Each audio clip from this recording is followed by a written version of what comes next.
All right, welcome back. So now we're going to talk a little bit about what's happening in Eurasia at that same time period as what was happening in North America. Now, one thing to think about, especially when it comes to Eurasia versus the Americas, is that in the Americas, there are no diseases. We don't have disease transfer here yet. This is so important to remember because disease transfer is going to be one of the consequences of the Columbian Exchange, and perhaps the worst consequence in many ways. Now, in Eurasia, there are tons of diseases. Diseases are spreading through Eurasia, and they're spreading from domestic animals to humans in a lot of cases. Some of the more common diseases are going to be smallpox and the bubonic plague. And one of the things that we're going to see is that as humans survive these diseases, they are going to start having immunities to them. Now, these immunities are going to be key as to why certain things are not going to affect, or certain things do affect natives more prominently than these people from Europe. Because they have an immunity, right?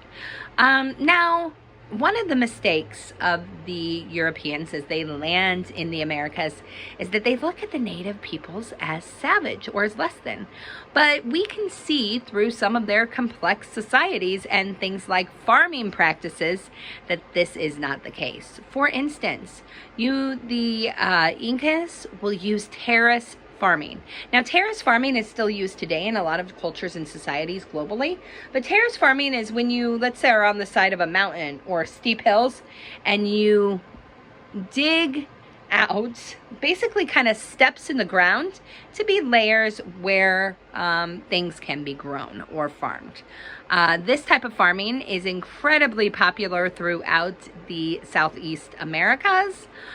North America, as well as throughout South America. Now, another thing that we should really talk about is before Europeans came here, some of the very large societies or civilizations of different tribes or groups of tribes, right, of Native Americans. Now, in Mesoamerica, we see the Olmecs. The Olmecs are around from about 1200 to 400 BCE, and they're really the first urban culture in the Americas. Now, the Olmecs are fearful of some of the other civilizations and tribes of Native Americans, so they build these giant stone head carvings that they sprinkle throughout the forest or the woods, and they move these things in weird places. So basically, if you're a Native American that isn't an Olmec, you're gonna be walking through the woods and whoa, you come across these 30-40 foot tall heads. What are you going to think? Perhaps you think that giants exist now, but otherwise you're gonna be like, I'm not gonna go exploring in this area anymore. I'm gonna walk away from this and try to stay away. The Olmecs also created a very a highly accurate calendar system.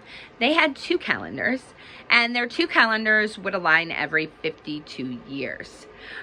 These calendars were created by the Olmecs, but they are also the calendars that were used by the Aztecs.